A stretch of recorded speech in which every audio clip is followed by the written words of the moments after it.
Hello, ladies and gentlemen. My name is Aaron Siskwe, and welcome to Red Eye Mysteries. Today, I would first like to start out this video by apologizing because I haven't uploaded in a very long time, and because of that, I feel really bad that I haven't done that. But I will try to keep my videos consistent from now on. If I miss an upload, if I'm gone for another while, I am very sorry. But anyway, I'm going to get right into the video. Today we're going to be talking about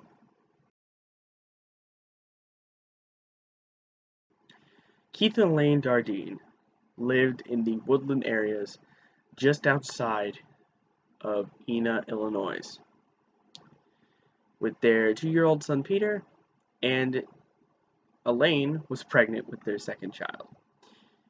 Keith worked as a treatment plant operator, whereas Elaine was working in an office supply store. The surrounding area that they were living in had become increasingly violent. The couple wanted to move their family away to somewhere safer. It became so violent, in fact, that Keith even refused to let a young woman use his phone.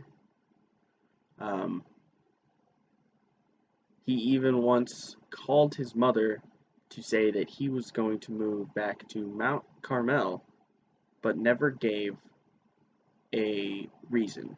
On the 18th of November, 1987, Keith didn't show up to work. This was out of character for Keith. So Keith's supervisor then called his parents to see if they knew where Keith was.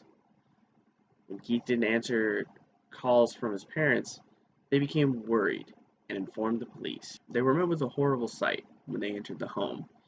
Peter, Elaine, and a newborn baby girl were found dead in one bed.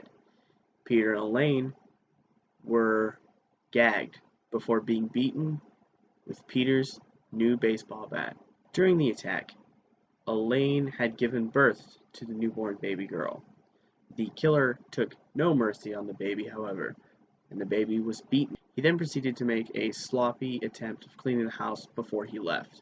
Unable to find Keith, they assumed that Keith had killed his family and then fled.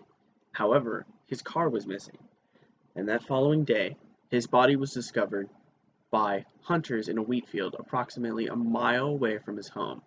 He had been shot in the head and had his genitalia removed. Keith's car was parked outside the police station in Breton, about 11 miles from the family home.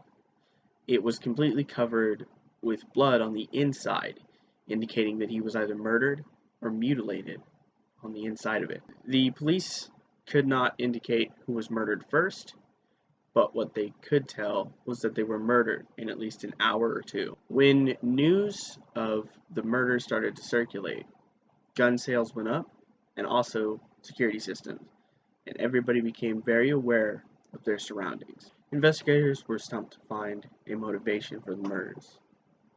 The back door was locked, so there was no forced entry. It had been unlocked while Keith was being mutilated, so they took out sexual motivation. Cash, money, and a video camera had been left, none stolen, and there was no sign of any debt trouble or grudges. Detective John Kemp said that this murder didn't seem like just a normal passerby. At some point, he gained entry into the home, then left with Keith. Then, when he finished Keith off, came back to the home to kill the witnesses. With little evidence, the case came to a standstill.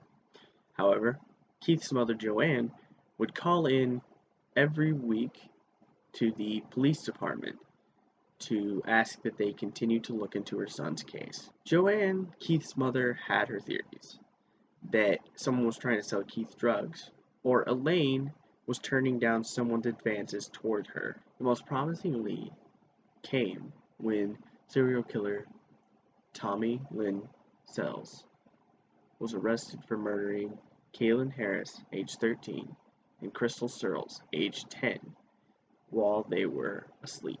Crystal Searles survived and was able to help create a sketch which Searles was found.